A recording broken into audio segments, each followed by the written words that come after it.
What's up everybody, welcome back to my YouTube channel. Sit down and relax because today I'm going to be trying some very good plugins by Aurora DSP, the Laboga Chainsaw Distortion for guitars and the Laney Digbeth for bass.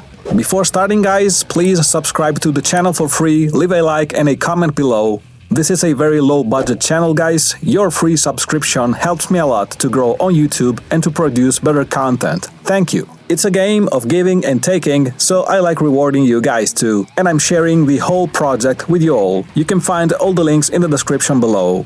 Enough said, let's go listen to the full mix first.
This sounds pretty heavy, doesn't it? The song you've just listened to is Pain by my band's Hybrid Practice. You can buy and listen to all my songs and EPs on my BandCamp page. Thank you very much for this. Now it's time to see the various plugins in detail, starting with the Laboga Chainsaw Distortion. This plugin can recreate the old-school death metal tone from Laboga. It's got a gruesome user interface, volume, mid and bright boost switches, gain and a 3-band EQ that, yes, you can definitely max them all out. Also, it's got a very minimal cabinet section with a couple of impulses that you can blend together. Okay, I've said enough, now I'll let you listen to the rhythm and lead guitar tracks. Tell me in the comments what you think.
Just let me stop for a second here. I honestly don't like doing this, but I've noticed that only 10% of you viewers are subscribers. So I want to ask you to please subscribe to my YouTube channel for free, leave a like and a comment below. This is a very low budget channel, guys, but I'm planning to make new interesting content in the near future. So your free subscription really helps my channel to grow consistently on YouTube. Thank you very much for this. It's time to move on to the bass plugin, so let's see a very brief introduction. The Aurora DSP Laney Digbeth bass plugin reproduces the widely known acclaimed fat tube bass amp for modern players looking for vintage sound. This also is a very complete plugin for bass. It's got a huge pedal stump boxes section with the 85 bass octaver, the custard factory bass compressor, the black heath distortion pedal, and in addition they also made the gamma burst bass torsion, which is a 3-channel overdrive distortion pedal. Then there's the amp head, which recreates the legendary 500-watt Digbeth bass head, fat and tube preamp channels that you can also mix, 3-band EQ with 4 mid-bands, and you can tilt the EQ seesaw knob for an all-around tonal adjustment. Then there's the cap section, with 4 mics and a tone mixer for shaping your sound. It's got already 3 awesome-sounding dynamic Laney cab models, 2x12, 4x10 and a huge 8x10. But you can also load external impulses, of course. Then it's got a huge FX Rec section with a 10-band EQ, a sonic optimizer signal processor to tame the low end, for example, a limiting amplifier and the final leveling amplifier tube compressor. Also, you can use 2 effect chains at the same time, creating the famous parallel bass compression. And with this, you can also control the dynamics of your tone very easily. Finally, it's got the famous Mammoth Maximizer and Growl that can add the icing on the cake on your metal mix. Honestly, I don't think it could get much better than this, at least in the near future. So, enough talking, let's listen to how this plugin sounds in detail.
Now, keep in mind that these are just 2, but Aurora DSP makes a lot more stuff that I encourage you to test and that I'll be reviewing very soon. This is not a sponsored video, I wish. However, all thoughts and opinions are still mine. I'm planning to make more and more content like this, so don't forget to subscribe to my channel for free. This is the only real way that helps my channel grow organically. I like rewarding people who subscribed to my YouTube channel, so here's why I'm sharing these free projects with you all. You can download everything from the links in the description below. Thank you very much for watching this video until the end. Stay tuned as I'm planning to release more and more. Bye guys!